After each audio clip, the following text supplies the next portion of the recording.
أو يزوجهم ذكرانا وإناثا ويجعل من يشاء عقيما إنه عليم قدير.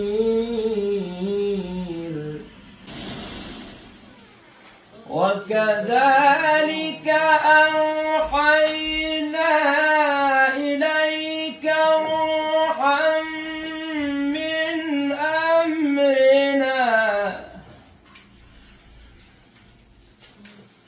وكذلك أوحينا إليك روحا من أمرنا ما كنت تدري ما الكتاب ولا الإيمان ولكن جعلناه نورا.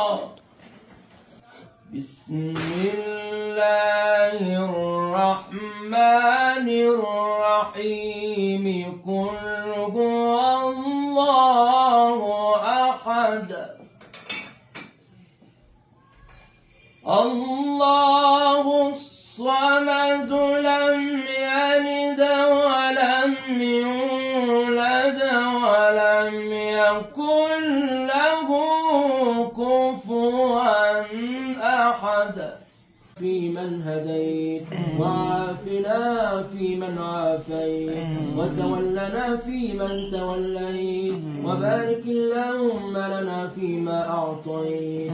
اللهم اجعل القرآن العظيم ربيع قلوبنا ونور أبصارنا وذهاب أحزاننا وجلاء غمومنا. اللهم ذكرنا منه ما نسينا. اجعلها من أهل القرآن وأنبتها نباتا حسنا وأنبتها نباتا حسنا.